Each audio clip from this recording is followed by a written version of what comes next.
فکر، فلسفہ، حکمت، قرآن کی ابدی حکمت، قرآن کا ابدی فلسفہ، قرآن انسانی مسائل کا جو حل دیتا ہے، قرآن نے سوشل سائنسز میں جس طریقے سے رہنمائی کی ہے، یہ دو پہلو ہیں اس کے اعجاز کے، جس کی کہ آج ہمیں ضرورت ہے کہ ہم اس کا شعور اور ادراک حاصل کریں۔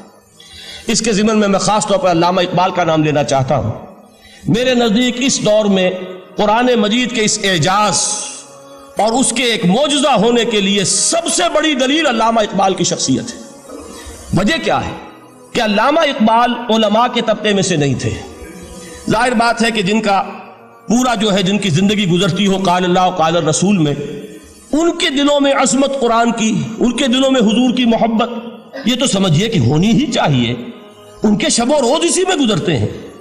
لیکن یہ کہ ایک ایسا شخص جس کی تعلیم ہے کالجوں کی، یونیورسٹیوں کی، جس نے مشرق اور مغرب کے فلسفے کھنگال ڈالے، وہ شخص، اور وہ بھی اس دور میں جبکہ ہم پر مغرب سے مروبیت بہت شدید تھی۔ آج تو وہ مروبیت بہت کم ہو چکی ہے۔ آج تو ہمارا عام نوجوان جو ہے وہ آنکھوں میں آنکھیں ڈال کر بات کرتا ہے، اس میں خود اعتمادی ہے۔ ہمارا بھی اپنا ایک معاشی نظام ہے، ہمارا اپنا ایک سیاسی نظام ہے، ہمارا ایک اپنا سماجی نظام ہے، ہماری اپنی سوشل ویلیوز ہیں۔ آج کا نوجوان الحمدللہ احیاء اسلام کی وہ جد و جہد جو ہے وہ مرحلہ در مرحلہ بہرحال آگے بڑھ رہی ہے۔ وقت لگے گا، لیکن یہ کہ اس میں یقیناً ترقی ہوئی ہے۔ اسی کا مظہر یہ ہے کہ خود اعتمادی ہے۔ We have confidence۔ ہم جانتے ہیں کہ اسلام ایک دین ہے، مکمل دین ہے، اس کے پاس زندگی کے تمام مسائل کا حل ہے۔ لیکن یہ ہے آج 1985 کی بات۔ علامہ اقبال اس صدی کے آغاز میں گئے ہیں یورپ، جبکہ ہم محکوم تھے انگریز کے۔ ایک حاکم قوم کے ہاں جا کر، اس سے مروبیت کتنی شدید اس وقت تھی، جو جاتا تھا اکثر و بیشتر جو ہے واپس آتا تھا تو کھڑے ہو کر پیشاب کرنا ضروری سمجھتا تھا، اس لیے کہ اس نے وہاں پر لوگوں کو یہی کرتے دیکھا۔ ان کا لباس، ان کی وضاقت، ان کی تہذیب، ان کا تمدن، ہر طرح سے ان کے گن گاتا ہوا، ان کے لیے وہ بہت قصیدے جو ہیں تعریف کے کہتا ہوا آتا تھا۔ لیکن ایک علامہ اقبال کی شخصیت وہ ہے کہ وہ یہ خود کہتے ہیں کہ میں اس آگ میں ڈالا گیا ہوں مثل خلیل، مغربی تہذیب کے اس الاؤ میں مجھے اس طرح ڈالا اللہ نے جیسے کہ حضرت ابراہیم کو آگ میں ڈلوایا۔ میں اس تہذیب کے اس الاؤ کے اندر سے ہو کر آ رہا ہوں، اور میں نے یہ دیکھ لیا ہے کہ یہ تہذیب کھوکھلی ہے، اس کے اندر کوئی پائیداری نہیں ہے، نظر کو خیرہ کرتی ہے تب چمک تہذیب حاضر کی، یہ سنائی مگر جھوٹے نگوں کی ریزہ کاری ہے۔ اور دیار مغرب کے رہنے والوں، خدا کی بستی دکان نہیں ہے، کھڑا جسے تم سمجھ رہے ہو وہ اب زرے کا معیار ہوگا۔ تمہاری تہذیب اپنے خنجر سے آپ ہی خودکشی کرے گی، جو شاخ نازک پہ آشیانہ بنے گا ناپائیدار ہوگا۔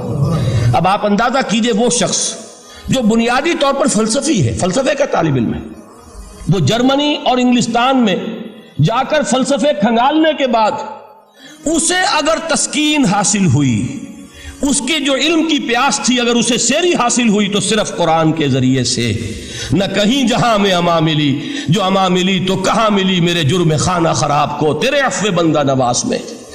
یہ وہ شخص ہے، آخری زندگی میں ان کا کام صرف ایک رہ گیا تھا، قرآن کی تلاوت۔ بڑے بڑے فلسفی ملنے آتے تھے علامہ اقبال سے ملنے، وہ سمجھتے تھے بڑی لائبریری ہوگی، جیسے بڑے وکیل اس کی لائبریری آپ کو معلوم ہے کتنی جلدیں رکھی ہوں گی، خوبصورت جلدیں بنی ہوئی، ایسے ہی کوئی بڑا فلسفی، بڑا پروفیسر، اس کی سٹڈی، اس کی کتابیں بڑی مروب کن ہونی چاہیے۔ لیکن علامہ اقبال کے ہاں سب کتابیں اٹھوا دی تھی انہوں نے، صرف ایک کتاب رہ گئی، اور سید نذیر نیازی کا نام آپ نے سنا ہوگا۔ انہوں نے جب یہ گواہی دی ہے، یہ واقعہ شاید آپ کے علم میں نہ آیا ہو، یہ بہت اہم واقعہ ہے۔ وہ یہ لکھتے ہیں کہ میں نے ایک مرتبہ علامہ سے پوچھا کہ کچھ لوگ اعتراض کرتے ہیں یا یہ خیال ظاہر کرتے ہیں کہ آپ نے اپنا فلسفہ خودی نیٹشے سے لیا ہے، کوئی کہتا ہے فلاں سے لیا ہے، کوئی کہتا ہے فلاں سے لیا ہے، کچھ آپ خود بتا سکیں گے کہ آپ کے فلسفہ خودی کی سورس کیا ہے؟ تو علامہ نے کہا کہ اچھا کل فلاں وقت آ جانا تو میں تمہیں لکھوا دوں گا، ڈکٹیٹ کرا دوں گا۔ تو سید نذیر نیازی کہتے ہیں کہ میں بہت خوش ہوا کہ یہ سعادت میرے حصے میں آ رہی ہے کہ علامہ اقبال خود مجھے تحریر کرائیں گے کہ میرے فلسفے کی سورس کیا ہے، میں نے کہاں سے اخذ کیا ہے۔ دوسرے روز وہ گئے، حاضر ہوئے، بڑے ہی ارمانوں کے ساتھ پینسل اور کاپی لے کر بیٹھے۔ علامہ نے فرمایا ذرا قرآن مجید نکال لاؤ۔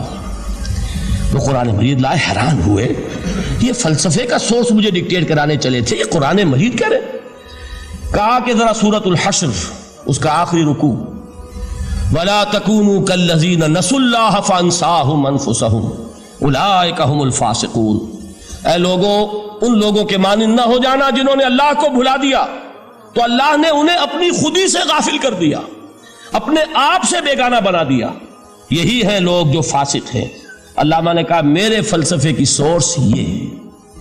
یہ میں آپ کو بتانا چاہتا ہوں، اس معنی میں کہتا ہوں کہ اس دور میں علامہ اقبال کی شخصیت کو میں اعجاز قرآن کا سب سے بڑا مظہر سمجھتا ہوں۔